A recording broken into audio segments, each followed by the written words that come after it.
Well, here we go, folks. President Trump is dismantling the deep state in real time. We got some bombshell news this weekend that we need to go over. And we're learning that we could be days away from the end of the war in Ukraine, or at very least the framework of what that will look like. No more loss of life, no more money going down the toilet in Ukraine. So some huge developments overnight that we need to talk about today on the show. First, Trump's peace plan for Ukraine has leaked on the internet.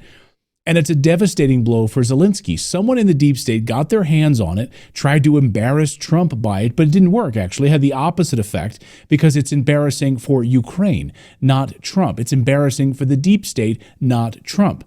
The plan reportedly includes immediate ceasefire negotiations, a total and complete halt to U.S. military aid.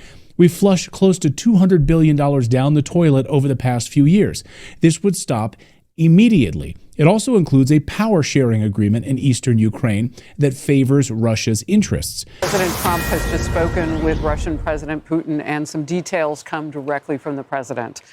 He has just put out on his Truth Social, and so it's everywhere now, that they discussed Ukraine, the Middle East, energy, artificial intelligence, and the dollar. He also revealed the two agreed to visit each other's countries. He said, I had a lengthy and highly productive phone call with President Vladimir Putin of Russia.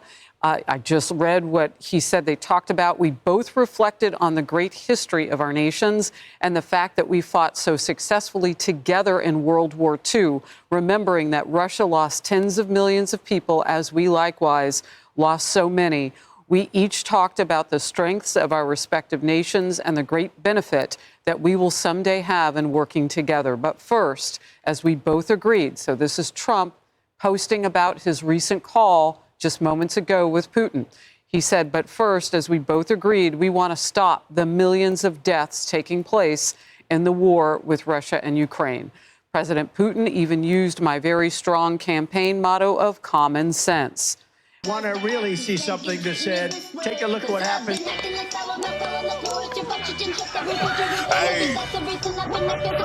Why this beat so cold? We will make America proud again. When you try to kill our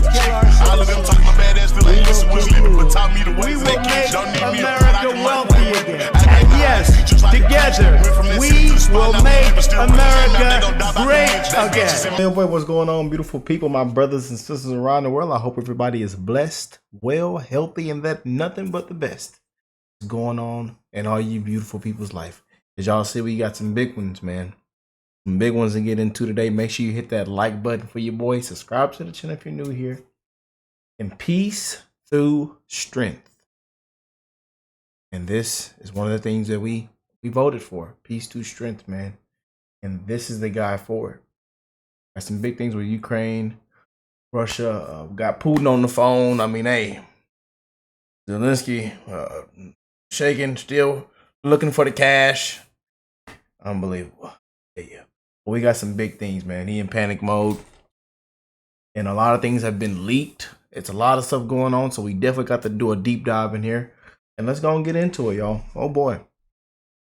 Believe very strongly in it. We agreed to work together very closely, including visiting each other's nations.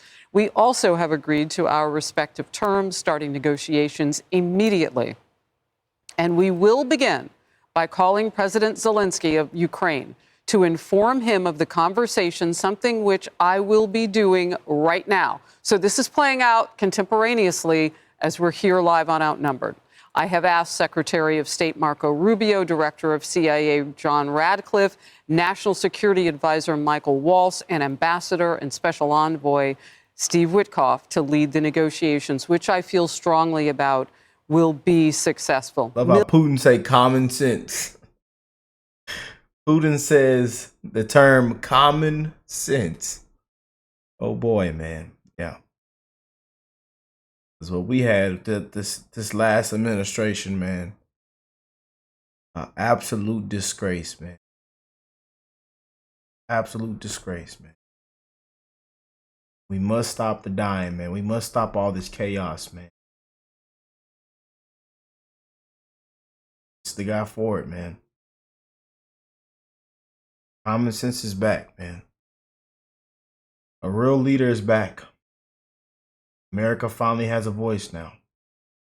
Millions of people have died in a war that would have not happened if I were president, but it did happen, so it must end. No more lives should be lost, President Trump writes. I want to thank President Putin for his time and effort with respect to this call and for the release yesterday of Mark Fogel, a wonderful man that I personally greeted last night at the White House. I believe this effort will lead to a successful conclusion, hopefully soon. The President of the United States. Charles. Amazing. Yeah. Absolutely amazing. Hands-on, getting things done. It's hard to put it into words. You know, I actually was getting goosebumps as you read that because of what we've already seen.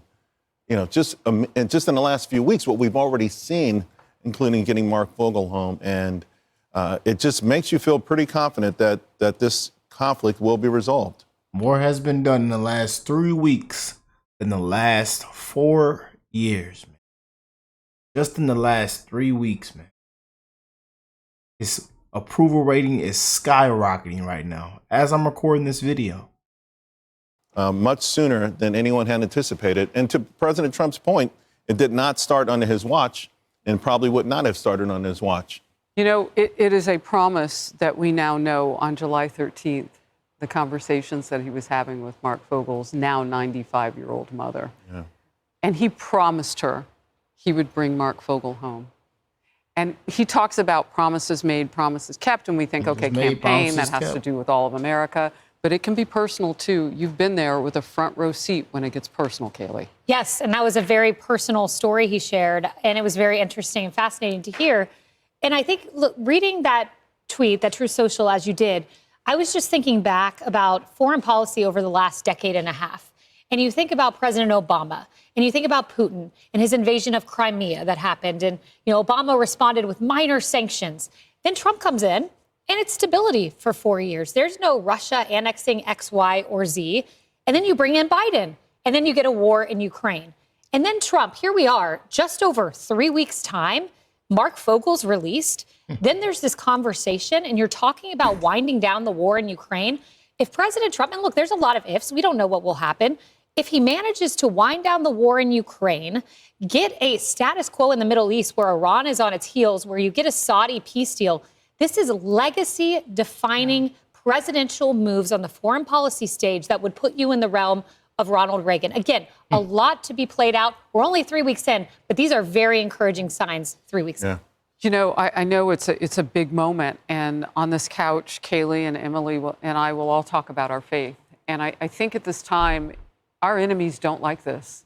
And if you were ever going to pray for a president and the United States of America, now would be a really good time to pray for our protection as a nation and for his. You talk about the speed. And we say this every video, man.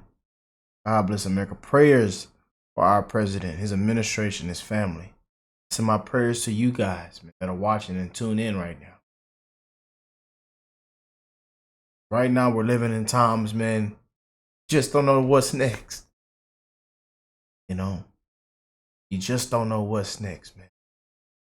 You seen what just took place, what we just been through. And we didn't even know that was going to happen. Prayers, man. At which he's moving, our enemies are leaning all the way in now. 10 hostages released in 3 weeks. And to Mark Vogel's point, when he was released, he thanked the entire diplomatic corps and so many pairs of hands that each played a part under what he called the President of the United States as his hero's direction. To your point, the action, the speed of which that Americans have seen results, that families have seen results, like Mark's family. There he is right there. I mean, they have been waiting for this, and they received a phone call by the State Department during Biden's administration, letting them know that their beloved son and brother was not part of the hostage release that involved Brittany Griner earlier. And that was a horrible phone call for them to receive. Here we have, again, in that post, too, I note, number one, that President Trump referenced that negotiations will be led by the director of the CIA, by Secretary of State Marco Rubio, NSA, Michael Waltz, Ambassador Special Envoy Steve Witkoff. So he says they will manage the negotiations. This is a delegation under his execution, which I think also is a hallmark of this presidency. We talked about he surrounded himself with people who have the same vision and will be in lockstep with putting America's priorities first. And the visit between the two presidents, as promised in this tweet or in this message, I think will be quite phenomenal. Yeah, that's really important, too. Look, just real quickly, on that day, July 13th, last summer, when he had the conversation with Mark Fogel's mom, now 95, I promised to bring your son home. Just 2 or 3 hours within that whole realm was the first assassination attempt. Yes. A presidential candidate who'd been shot in Pennsylvania, Butler, Pennsylvania. Prayers for Trump, man. Can I get a rest in peace to Corey, a father who lost his life, man. Rest in peace. I want to send my love out to his family. And again, my condolences. And we even have beautiful patriots, a beautiful family that are part of this channel. If you're a part of this channel, you are part of the family. That were also in line with those bullets that rang off in Butler, Pennsylvania. You know, and to this day they still suffer, you know, PTSD, anxiety. They still go through it, of being there at that event, of what took place. And we were this close, man.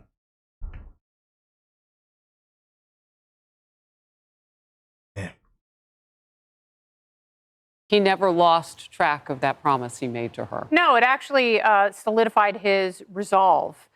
In the 4 years, the gap in between his presidencies. And that's what's so unprecedented about this, because normally a two-term president, by their second term, they're absolutely exhausted under the weight of the responsibility of the job. You know, we've never seen in our lifetime someone who has 4 years to really consider what they would do, you know, with the energy of getting back into the White House.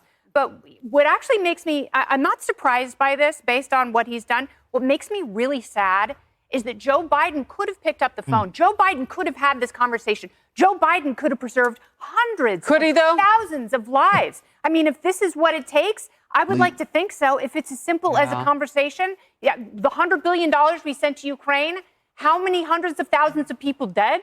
Yeah, I mean, it's a great point. I guess I just asked, could the man who managed to call people garbage on the right side of the aisle in the latter days, who hurt the presidential candidate for sure on the Democratic side, could that man have led to this much? Could he have accomplished Well, now we get to look forward. Shell news this weekend that we need to go over. And we're learning that we could be days away from the end of the war in Ukraine, or at very least the framework of what that will look like. No more loss of life, no more money going down the toilet in Ukraine. So some huge developments overnight that we need to talk about today on the show. First, Trump's peace plan for Ukraine has leaked on the internet. And it's a devastating blow for Zelensky. Someone in the deep state got their hands on it, tried to embarrass Trump by it, but it didn't work, actually. It had the opposite effect, because it's embarrassing for Ukraine, not Trump. It's embarrassing for the deep state, not Trump. The plan reportedly includes immediate ceasefire negotiations, a total and complete halt to U.S. military aid. We flushed close to $200 billion down the toilet over the past few years. This would stop immediately. It also includes a power-sharing agreement in eastern Ukraine that favors Russia's interests. Now, if this plan is real, and all signs indicate that it is, it means that the war is effectively over and Zelensky is out of moves. Game over, you little cocaine-sniffing troll. You are done. Pack your bags, get out of here, go to jail. Meanwhile, the fighting in Ukraine has rapidly declined, and according to Moon of Alabama, something big is coming. All of this seems to be coming together at precisely the same moment. But the biggest sign of desperation? Late Friday night, Zelensky made a frantic offer to President Trump. He's now trying to sell off as much of Ukraine's rare earth minerals as he can in exchange for security guarantees. He knows his days are numbered. He knows he's out of turns. He's scrambling to make last-minute deals to save himself. Here, take our uranium, our tungsten, our copper, and in return, guarantee my safety. These deposits are priceless. It is huge amounts of money. Huge. That is why we need to protect it. So if we are talking about a deal, that's what the Americans want, then let's do a deal. We are only for it. Let's do the deal. And bigger than all of that, White House officials have confirmed that intense peace talks are now underway right now between Trump and Putin. And here's a huge clue that these negotiations are real. Trump just ended Biden's illegal seizure of Russian oligarch assets. This is a clear negotiating tactic, in my opinion, with Putin. likely trading something behind the scenes to push these talks forward. What rare earth minerals or energy deals did Trump just secure for the United States? Folks, we're witnessing history in real time. If this war ends, it will be a total humiliation for the deep state, for NATO, and the globalist warmonger machine. But that's just the beginning, because Trump isn't just ending wars, he's dismantling the deep state piece by piece. This weekend, we saw massive moves by the Trump administration to destroy the deep state corruption that's been using your tax dollars to destroy America. The DOJ team discovered, among other things, that the payment approval officers at Treasury were instructed always to approve payments, even to known fraudulent or terrorist groups. Trump just dismantled Biden's gun control actions, signing executive orders that wipe out unconstitutional restrictions that Biden tried to ram through. And it's not just stopping there. Trump's defense secretary, Pete Hegseth, is launching a full-scale purge of the Pentagon, exposing deep state operatives who've been siphoning off billions of dollars for foreign wars and bureaucratic bloat. And he wants every penny accounted for at the Pentagon. No secret programs, nothing hidden. We are going to focus heavily to ensure that at a bare minimum, by the end of 4 years, the Pentagon passes a clean audit. The American taxpayers deserve that. They deserve to know where their $850 billion go. Meanwhile, Elon Musk's Doge has uncovered more corruption and wasteful spending yesterday. A mind-blowing $240 million spent on studying transgender animals. Yes, you heard that right. Hundreds of millions of your tax dollars wasted on nonsense while real Americans struggle to make ends meet. And in a desperate move, the left is now suing Doge, trying to block its access to government payment systems. 14 states have filed a lawsuit to try to shut down Musk's truth machine because they know the investigations into USAID, election interference, and government corruption are about to expose everything. That's why they're freaking out.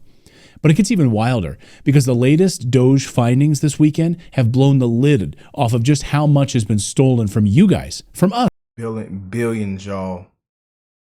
Billions stolen, wasted. Americans are hotter than fish grease. Pissed off, I'm telling you. People are striking the IRS. People are not filing taxes. People are done, man. If y'all seen our last couple videos, we've been doing updates on the USAID, on Doge and their findings. Elon Musk, we've done like almost 10, 20 videos in the past week. It's been ridiculous, man. Us, taxpayers. According to new reports this weekend, over $4.2 billion in foreign aid grants were funneled into shell companies with no accountability, meaning these shell companies could have been using this money to bring child sex trafficking into the United States. Taxpayer money was also used to fund gender studies programs in Pakistan, totaling nearly $200 million in the past 5 years. USAID was also caught funding 73% of all foreign media in Eastern Europe, ensuring that the United States government controlled the news narratives overseas. In fact, we now know this weekend that USAID was funding over 6,200 journalists across 707 media outlets and 279 media NGOs, including 9 out of 10 media outlets in Ukraine. The U.S. controlled the media propaganda around the world. Your tax dollars being used to push anti-Trump media coverage. Your tax dollars being used to push transgender media propaganda, climate change, and war. And Putin was right. Last year, Tucker asked him during that interview why he didn't try to use more propaganda to spread his message. And he said, you can't, because the U.S. controls the media all over the world. That NATO, the U.S., CIA, the West did this. Why wouldn't you present it and win a propaganda victory?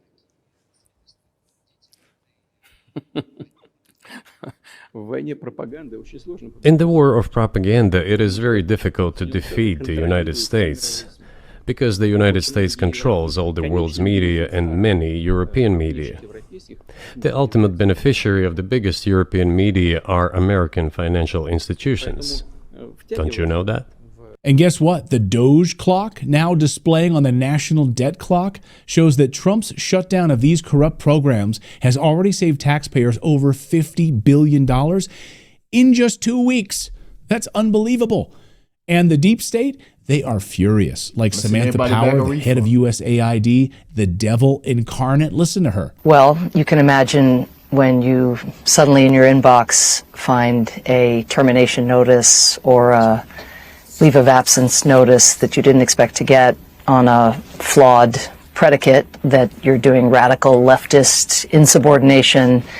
It's pretty jarring. You can almost hear the desperation in her demonic voice, can't you? USAID was one of their biggest money laundering operations, and it's over. Here's how one journalist put it. Here's how to become a millionaire in 6 easy steps. Number 1, become a Democratic politician. Number 2, create an NGO. Number 3, fund the NGO with taxpayer money. Number 4, the NGO pays and protects the politician.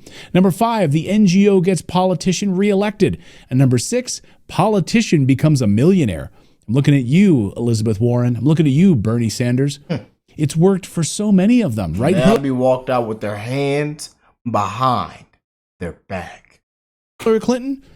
I mean, listen to Democrat Chris Coons on television try to defend that we're spending money to send Sesame Street to Iraq. This isn't just funding a kid show for children, millions of children in countries like Iraq.